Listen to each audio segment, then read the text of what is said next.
Hello and welcome in, you guys. We got the One Piece post-game show for chapter 1145 today. How this works is that we're going to go through the spoiler videos comment section to see what theories you guys are cooking up. What are y'all talking about? And we're just going to have a general discussion regarding it. So yeah, with that being said, let's get right to it. Okay, so the top comment we got today says, if Xebec got killed by the Holy Knights on God Valley, then that could be another reason why Loki hates the Celestial Dragons. You know what? I like that. And this stems back to when Loki turned down the God Knight offer, right? Shamrock and Gunko, they came to him. They were like, hey, we got the key. We will release you if you join us. Loki turned it down, which is very surprising, right? You would think a guy that's been chained to a tree for 6 years would take the first offer he gets. It's either he really believed in Luffy or he just really hates Celestial Dragons, which he did state, right? He called Celestial Dragons the scum of the earth. So there's got to be a reason why he doesn't like them. And it could be this, right? It could be because Xebec had a really bad run-in with the Holy Knights. So the reply to this comment, which, like I said, I don't typically read replies because then that's like a big rabbit hole, but I do want to mention this. The top reply says, you forgot it was Garp and Roger, ? And I think that is something noteworthy. I think Garp and Roger did play a pivotal role when it came to taking down Xebec at God Valley. But we have to remember, we learned about Garp and Roger's participation back in chapter 900-ish. And that was from Sengoku. And ever since we learned about Garp and Roger at God Valley, we just kept on getting more and more information. It started off as simply as, oh, Garp and Roger teamed up, they fought Xebec, and they protected Celestial Dragons.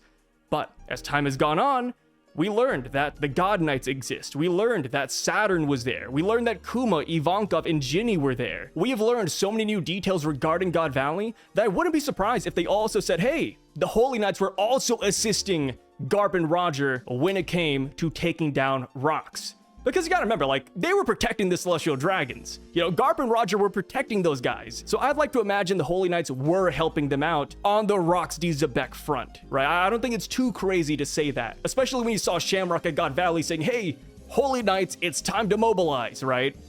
So yeah, I think this is pretty solid. I can't wait to get the God Valley flashback. Like, dude, it has been super hyped up, and hopefully it bangs. And now I'm just kind of wondering, who will give us the God Valley flashback? Will it be Scopper, since he's on this island and since he's actually lived through that? Or will it be somebody else? Another great candidate would be Garling, because he also lived through that. And maybe Bonnie? No, Bonnie's a weird one, right? Because Bonnie has seen all of Kuma's memories, so Bonnie knows what happened there for the most part until Kuma left. So Bonnie could give us more insight, but I feel like we already finished that Kuma plotline, so I doubt we're going to double dip our toes into that. But yeah, overall, I think this is a pretty solid comment. I like the theory, and as time goes on, we just learn more and more about that freaking island. And you know what? What even happened to that island, right? That's still a big question. Like, oh, God Valley got erased from the map. Okay, we just accepted it. You know, what happened there? So, next comment, second comment says, Rocks is brutal. I'm happy he lives up to his reputation. No wonder he was the worst criminal worthy of being erased from history. Yeah, that doesn't happen super often. And it kind of makes me wonder how they erased him from history in the first place. You know, like, did they simply just stop airing his name in the headlines and people just forgot? Is that what happened? I guess it would be kind of akin to nowadays, right? You'll see a headline on social media and it's the talk of the town for a solid week. It's trending everywhere. And then the next big thing happens and then we all kind of forget the past. Maybe that's what it is, right? Roger found the One Piece and then all of a sudden Rocks gets overshadowed. And then of course, because his crew disbanded, who cares, right? Maybe that's what it is. But yes, overall, I love that Rocks is brutal. I just cannot wait now for his freaking design. It's gonna bang, right? Like, I loved the silhouette of Rocks we got during Kaido's top 5 panel, right? Rocks looked like a freaking madman, and he looks like a madman in Loki's flashback too. The next comment says, I love that Gaban solos Dream Loki while still hyping up the real Loki. And he's already sensing the 3 Holy Knights with his Haki, so they can't hide anymore from them. Yes, and now the real question becomes, will Gaban go to the 3 Hakis. I think he will. I think he realizes that these nightmares won't stop until these perpetrators are taken down. So I would love to see Gaban go out and fight, killing him in Sommers. It's funny because last week I was really debating on like who I'd want Scopper to go against. And I brought up Gunko. I was like, oh, Gunko potentially might F up his son, right? Colin is right in front of Gunko. Maybe he goes there. But a lot of people have been saying, Scopper, he trusts the Straw Hats. You know, surely he believes in them to protect his kid. And you know what? I've been convinced. So I would like it if Gaban instead goes off to fight, killing him in Sommers. I think that'd be a pretty cool matchup. And hey, that would be super hype if Gaban did really well against 2 God Knights at the same time. It would kind of be like Marco on Onigashima. How Marco is over here, you know, fighting King and Queen at the same time. And then eventually, when the stars of the show show up, Zoro and Sanji, he simply backs off and is like, yep, my job is done here. I could totally see that happening. Like Luffy, Zoro, Sanji show up here in Elbaf in the Sun Realm. And Gaban's like, okay, let the old man rest.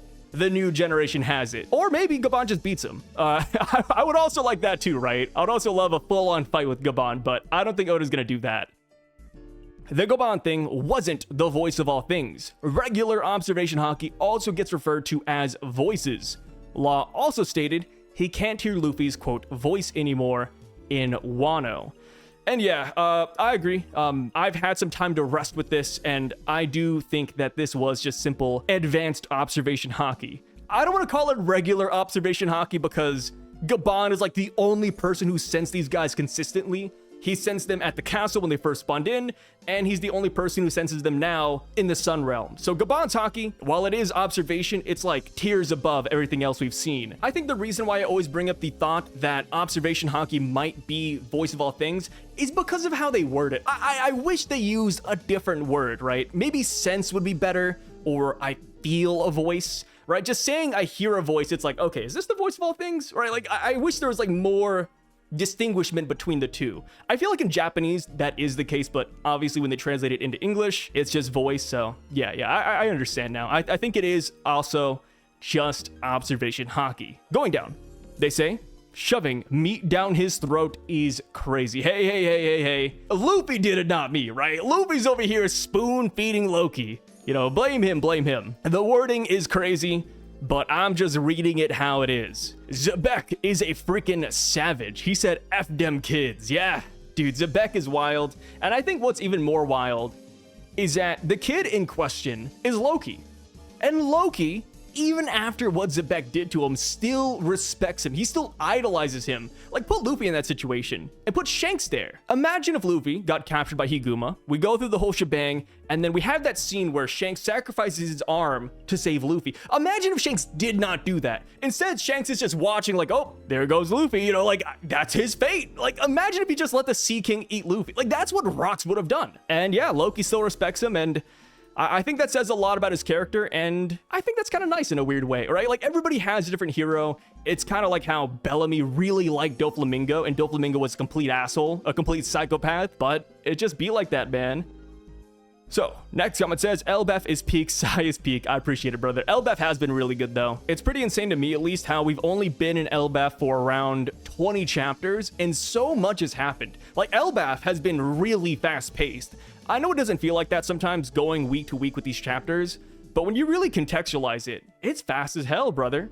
It is fast as hell, and I think that is completely peak. I want a story with Big Mom's children gathering her homies like Horcrux and bringing her back to life. I don't know why. That'd be pretty insane, right? Like, oh, we need Zeus. We need Goldberg's shield. You know, they have 10 years of Big Mom's lifespan. We gotta bring it back. That would be pretty cool. I don't think that's what's gonna happen, but I like the idea. And honestly, I do like the Big Mom pirates, right? I would love to see what Katakuri, you know, Cracker, Smoothie, Mondior, Oven, Daifu, I would love to see what they're up to right now, because they're not looking too good last we saw. Dude, the Blackbeard pirates invaded the island and took Pudding. Big Mom, their captain, got defeated in Wano. They're not looking too good right now. And we gotta remember, a lot of factions are gunning after the One Piece as we speak. Sword and Kobe declared that they want to go after the One Piece. Buggy wants to go after the One Piece. Do you know what that means? That means that those crews, Cross Guild and Sword, are gonna run through Whole Cake Island for that poneglyph. These guys are possibly still recovering. Is Big Mom even back home? We don't know. Is Big Mom dead? We don't know. It's a giant question mark. And even if they are home, they're all heavily injured.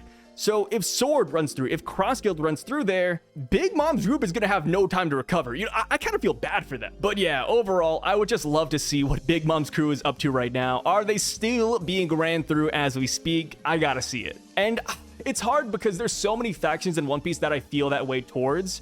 Like, I would love to see what so many people are doing, right? Dragon and the Revs, Blackbeard and his crew, maybe even the Ancient Weapons with Shirahoshi, the Grand Fleet, Shanks. Like, there's so many people that we need updates on, and we just don't have a lot of time to go around, you know? Everything's moving at a breakneck pace. So yeah, who knows what we'll see next. And also, I guess I want to pass the question off to you guys now. If we were to leave the Straw Hats here in Elbaf for one chapter, who would you guys want to see? Where would you want to go? Personally, if I had to pick, I think I'd want Impel Down. Yeah, I'd want Impel Down with Magellan, Hannibal, and Doflamingo. And maybe even Weevil, right? Because Weevil should be there as well. I would love an Impel Down chapter just to see what the hell's going on with them. Because last we saw, Doflamingo said, hey, you know, the waters are rising, Magellan. Looks like we have to go up. And he was obviously referring to Marie Joie, and Doflamingo hates those guys. So, you know, would you bring Doflamingo to the Celestial Headquarters? I personally would leave him to drown, but yeah, that's just my common sense speaking right there.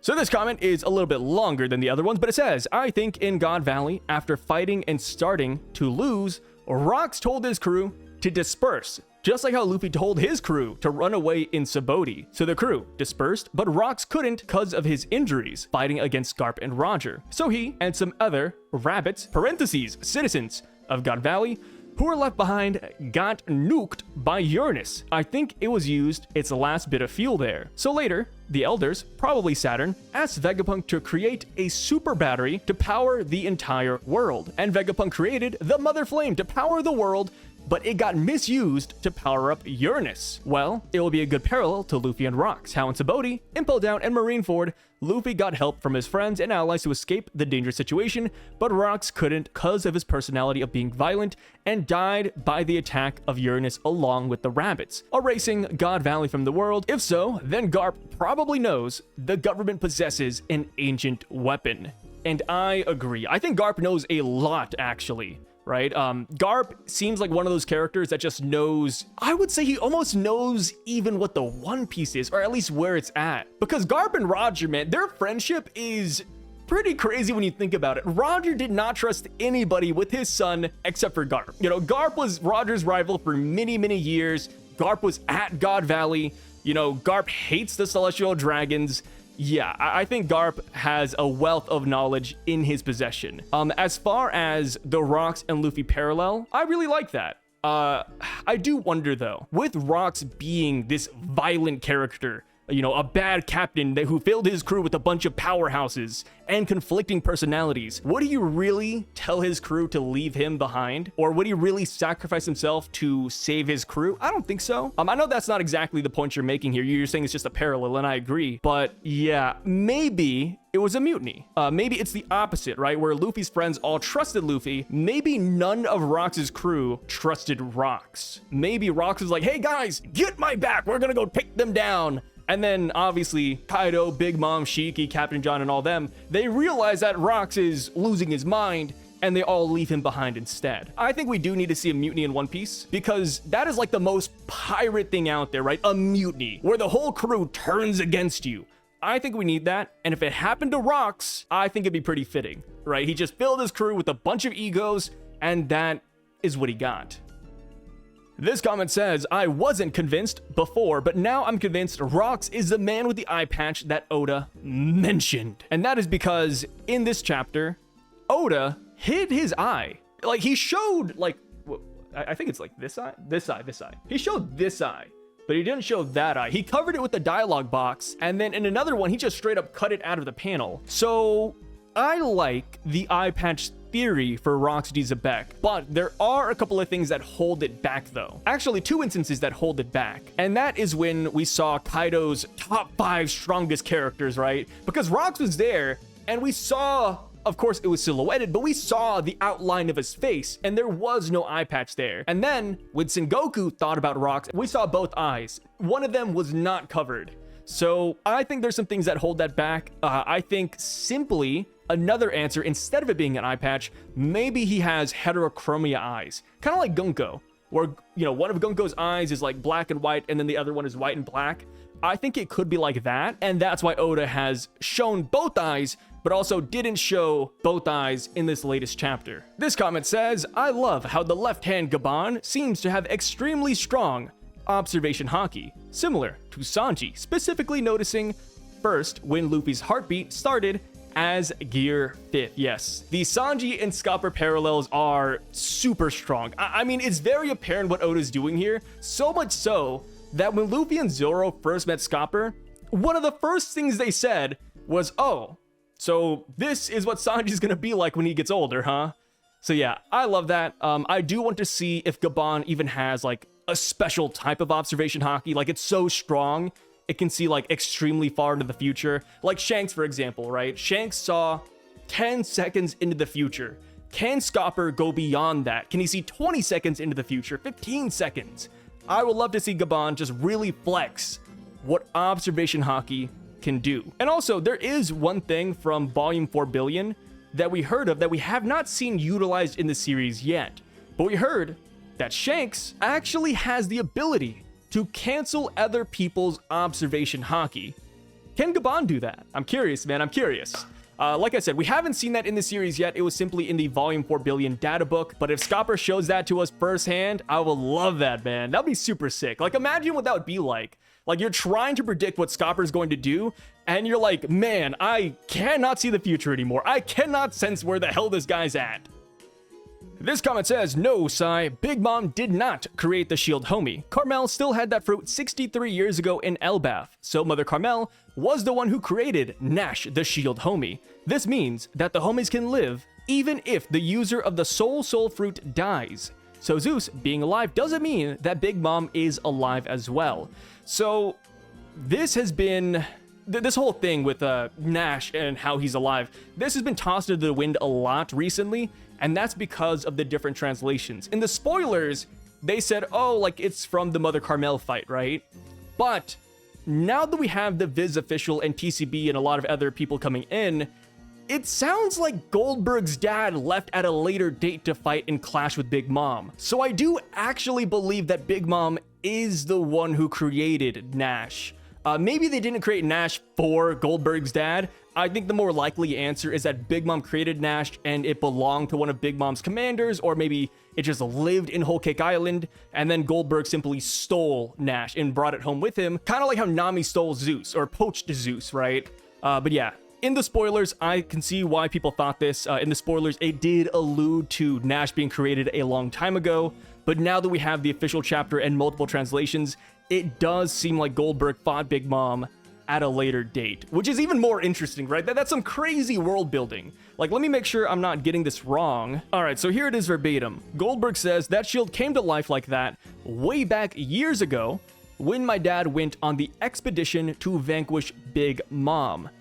And here's the thing, right? We don't know when this is. Goldberg didn't give us a definite timeline. So it very well could still be Mother Carmel. I do not think that this is like off the table, but I do think there is another realm of possibilities where Goldberg's dad simply left after that. Like, Big Mom is an established pirate and Goldberg's dad went to go fight Big Mom.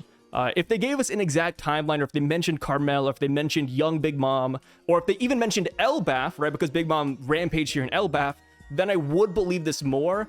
But because Oda left it kind of ambiguous, I am more inclined to believe that Big Mom created Nash and Goldberg's dad simply stole it. This next one says, Gunko doesn't become a Straw Hat, but Brook becomes a God Knight. I like it. I don't think it's gonna happen unless the Straw Hats all of a sudden switch their playbook and they want to gather intel about Marie Joie. But you gotta admit, there are a couple of weird plot points that work in Brook's favor when it comes to relating to the God Knights. I mean, first up, when Brook was alive, before he became a pirate, he did work for an army. He was an army soldier. And then second up, Brook and Wano was referred to as a yokai. The Oniwabanshu were scared of Brook because they thought he was the yokai Gasho Dokuro, right? The giant skeleton Japanese demon. And the Gorosei are all yokai. Next up, we also have Brook's time skip, where Kuma sent him to an island of satanic demon magic worshippers, and he kind of spawned in there like the Gorosei and the Holy Knights. I don't think it's gonna happen, like I said, but I do enjoy the theory, and if it happens to become true, I wouldn't hate it. And we could look back at those plot points that I just mentioned and say, yeah, the writing was on the wall, brother. Like I said, maybe if the Straw Hats want to gather intel, this is the play. Maybe if the God Knights are successful and kidnap the kids and this is the only way to save them, maybe he does go with them, right? Maybe Gunko tries to cut a deal with Brook and the Straw Hats, saying, hey, I'll give you Colin, I'll give you these kids back if you give us Brook. Would the Celestial Dragons like music? I feel like only Gunko would, but they do like entertainment. Brook would be a high-quality slave. And we gotta remember, Big Mom did want Brook too. Big Mom thought Brook was fascinating because he was this talking skeleton, and even she wanted to capture him. So maybe the God Knights do barter a deal for Brook. But that would foil their mission though, right? Because they came here for the Giants. If they left with just Brook and no Giants, that'd be crazy. Okay, I'm thinking too deep about this. On to the next comment. They say, Loki is the Prince of Rejection. First Xebec, then Elbaf, and then Lola. Bro, that's sad. I kind of wonder. I mean, this is like one of those what ifs, but if Loki had to pick between joining Xebec and Lola's hand in marriage, I wonder which one he would pick. And I gotta ask you guys, what would you do?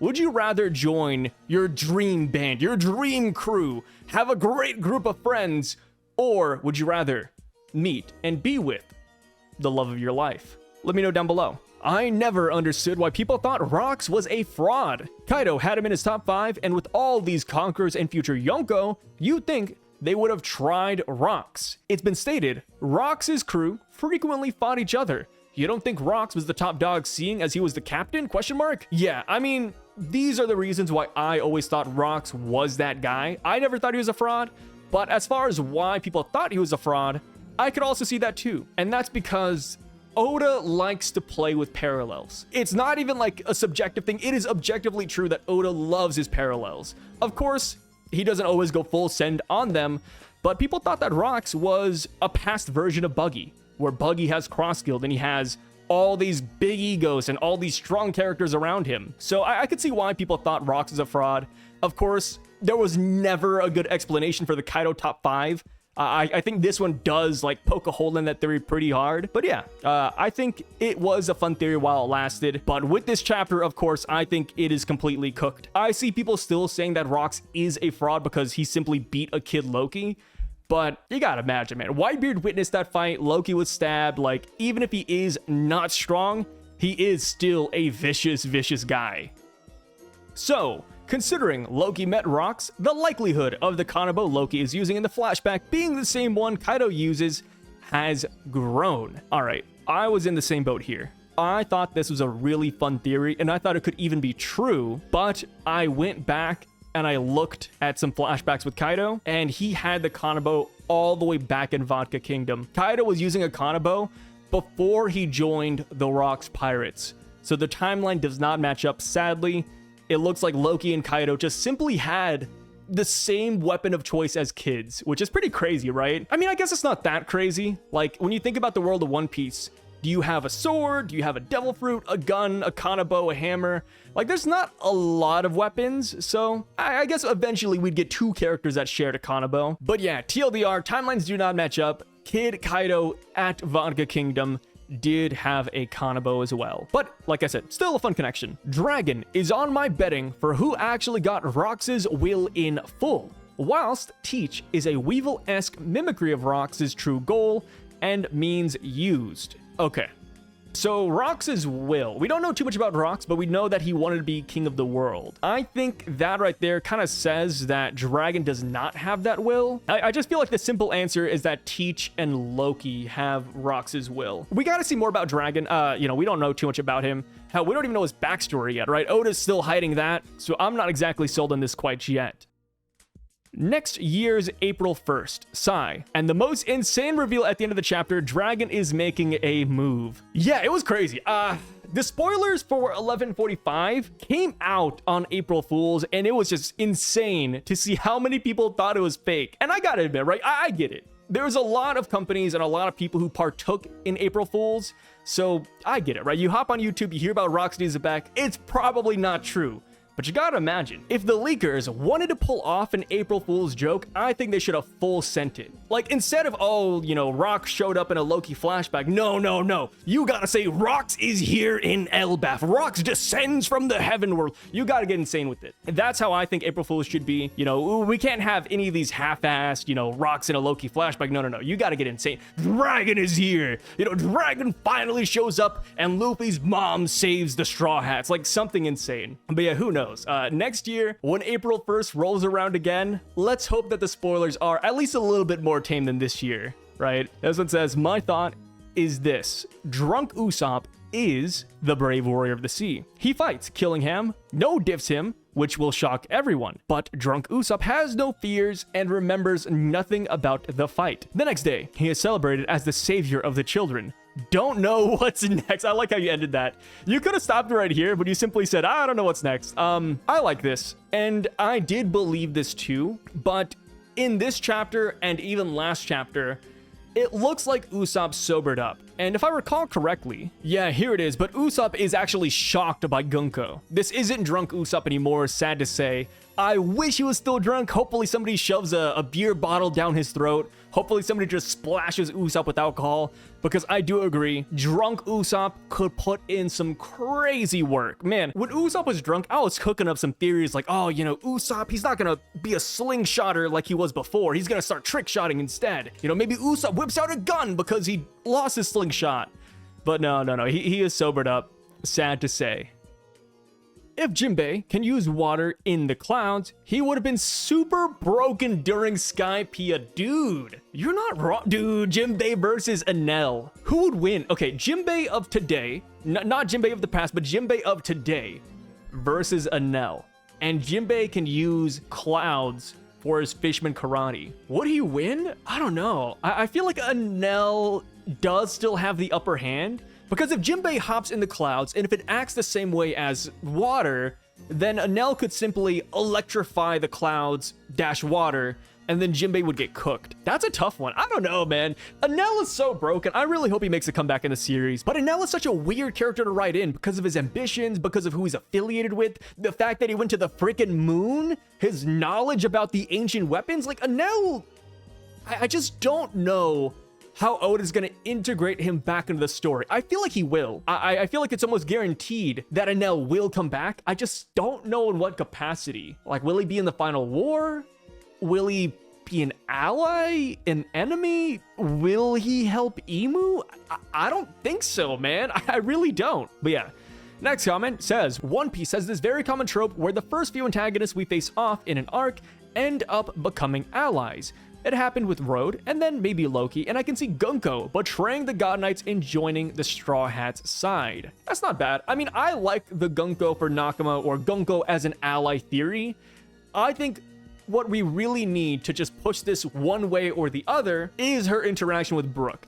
Because as it stands right now, Gunko isn't exactly a good person. You know, she's willing to walk the kids into a fire. She was like, oh, you know, those kids are gonna get there and they're gonna be burned to the bone, right? She was ready to kill like 20 kids, if not more. So I think we do need to see if Gunko will have a change of heart when she sees Brook, or if she'll just stay this nasty lady the entire time, which is a little bit unfortunate because this chapter, I really hoped that Gunko would see Brook, but so far she's only really taking notice of Colin. Once we get that Brook interaction, that's when I think we'll be able to call this, like I said, one way or the other. This one says, what did he really say? Yeah, sometimes, obviously I don't have script for any of these videos, so I just kind of speak off the cuff, and I will misspeak a lot, so forgive me if I ever do that, and I'm sure in this video I probably said something that was slightly wrong. And when I notice it while I'm editing, I typically just go into an AI voice chat and I just type it in. I'm like, okay, let me just fix this up, right? Sometimes if it's too egregious, I fix it up. And as far as that last video goes, I don't think I can repeat it.